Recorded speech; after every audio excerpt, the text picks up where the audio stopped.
Pag jumowa ka ng ganung babae, then ibig sabihin, hindi mo talaga gusto ng romantic relationship. Pwedeng ang gusto mo na lamang ay companionship. Kaya nga, mas prefer natin ang mga younger women kumpara sa mga babaeng nasa 35 plus na or nasa 40s na. Kasi yung ganung mga babae, mahirap ng pasunurin ropa. Huwag niyong gawing prioridad ang paghahanap ng babaeng akala nyo magbibigay saya sa buhay nyo. Tignan nyo kung gaano kadami yung mga akala niya na kailangan niya para magmukha siyang maganda. Ang babae nanggagaling sa emotions niya, kaya kadalasan hindi niya alam kung anong ginagawa niya. Aanhin mo ang provider kung walang emotional intelligence. Sige, pag-usapan natin ang buo. Ang dali kasi ngayong magsabi na di sapat ang pera. Kailangan ko ng emotional intelligence. Kailangan ko ng affection. Tama naman yan. Pero tanong, nung sinabi ba ng asawa mo na pagod ako, hirap ako, ginagawa ko to para sa inyo, nakinig ka ba? O reklamo ka agad? Kasi bago mo alisin ang halaga ng provider, isipin mo to.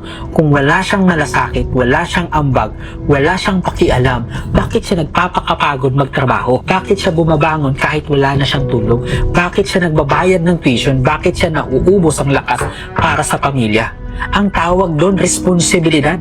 Ang tawag doon, pagmamahal sa gawa, hindi sa salita. At ito ang irony. Marami nang nagpo-provide pero kapalit niya bunganga, panghuhusga at reklamo.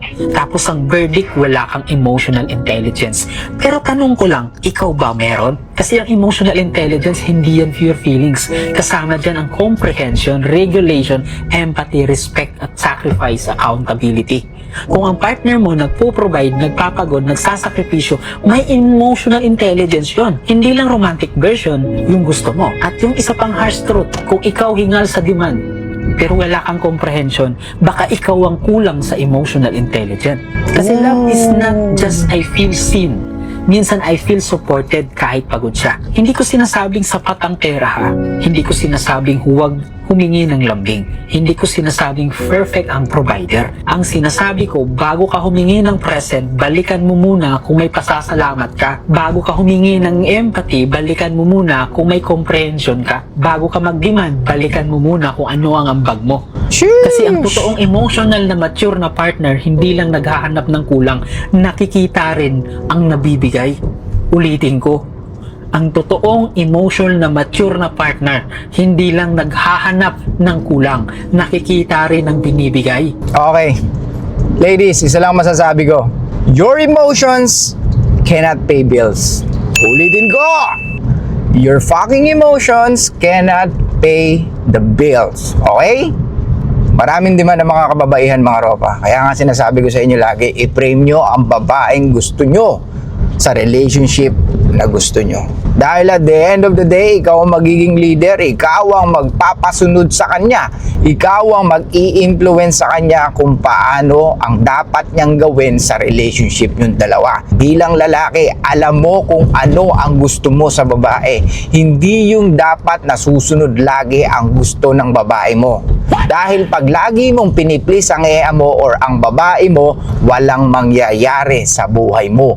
Ang babae nanggagaling sa emotions niya, kaya kadalasan hindi niya alam kung anong ginagawa niya. Okay? Sa mga ropa ko na may girlfriend ngayon, tignan nyo ang laman ng bag ng girlfriend nyo. Tignan nyo ang drawer ng girlfriend nyo. Kung gaano karami ang makeup niya, ang mga pagpapaganda niya na almost pare-parehas lamang. Gaano kadami ang sapatos niya, gaano kadami ang dress niya. Tignan nyo kung gaano kadami yung mga akala niya na kailangan niya para magmukha siyang maganda. Para sa ating mga lalaki, at according to the studies or in research, mas maganda ang babae or mas prepared ng mga lalaki ang mga babaeng hindi nagme-makeup.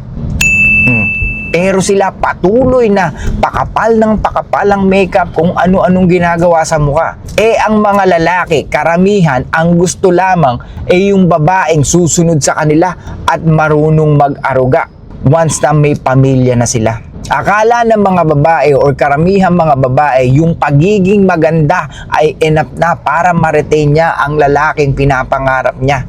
Akala ng mga babae na pag successful sila, mas makakahanap sila ng lalaking talagang mas successful sa kanila. Hindi po. Okay? Kung papasok ka sa business, kung itinuturing mong business ang relationship or ang marriage, then siguro pwede. May referral ka makukuha sa mga tropa mo, sa mga kaibigan mong mayayaman. Pero, if we base on dynamic, mas prepare ng mga lalaki yung babae na simple. Gets? Society is telling women na kailangan maging maganda ka, maging hot ka para marami kang attention na makuha. Kasi yun ang nagpapaboost ng emotions nila or ng ego nila. Mas maraming attention or mas maraming lalaking nagkakay sa social media, mas maraming nagdi-DM sa kanila, feeling nila ang ganda-ganda nila. Pero ang totoo, lahat ng yung mga lalaki na yon wala sa kalingkingan na hinahanap nila. Ang mga lalaking pinapangarap nila wala madala sa social media, hindi marunong mag-hi sa social media, hindi nagla-likes ng picture nila dahil yung mga pinapangarap nilang lalaki nagsusumikap or ini-enjoy ang buhay nila. Kumbaga hindi nila priority na maghanap ng babae. Dahil babae mismo ang magpapakyut, gagawa ng way para mapansin siya ng lalaking pinapangarap niya. Kaya mga ropa, uulit-ulitin ko lagi sa inyo, huwag niyong gawing prioridad ang paghahanap ng babaeng akala nyo magbibigay saya sa buhay nyo. Maling-mali pag hinanap mo ang kasiyahan mo sa babaeng akala mo karapat-dapat sa relationship na ibibigay mo. Walang problemang magbigay ka ng relationship, pero hindi mo pwedeng idepende ang kasiyahan mo sa babae na binigyan mo ng relasyon na gusto mo. At the end of fucking day, you are a fucking man na dapat alam mo at sigurado ka sa mga ginagawa mo kahit papano. Dapat alam mo kung ano yung pwedeng maging consequences sa mga babaeng pinili mo. Kaya huwag kang basta-basta magbibigay ng relationship kung hindi mo naman napatunayan o hindi niya napatunayan sa'yo na karapat-dapat siya sa relationship na ibibigay mo.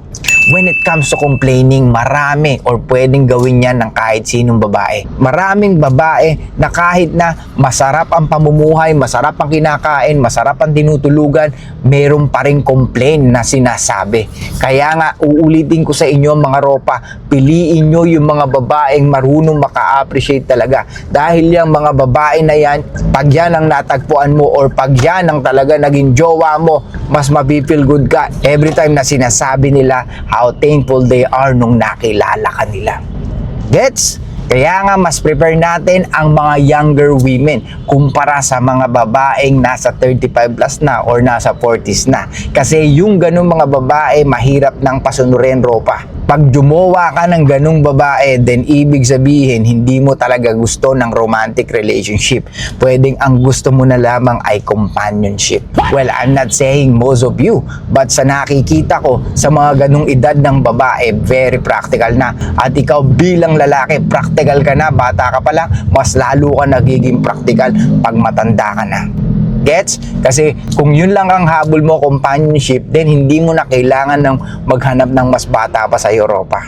Di ba? Uulitin ko, ang babae, laging magko-complain at magko-complain kahit anong mangyari. Ano man ang meron sila, gaano man kagara ang tinitirahan nila, gaano man kagara ang mga pananamit nila, hindi mo masasatisfy ang babae kung ikaw ang naghahabol at nagpiplis sa kanila. Kaya ulitin ko, lagi kong sinasabi sa inyo, piliin nyo or kilalanin nyo yung babae bago nyo bigyan ng relationship na gusto nyo.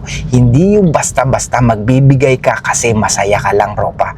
Hindi sa saya lamang mareretain ng isang relasyon, kundi kasama na dyan ang pwedeng maging problema nyong dalawa or pwedeng maging issue sa inyong dalawa.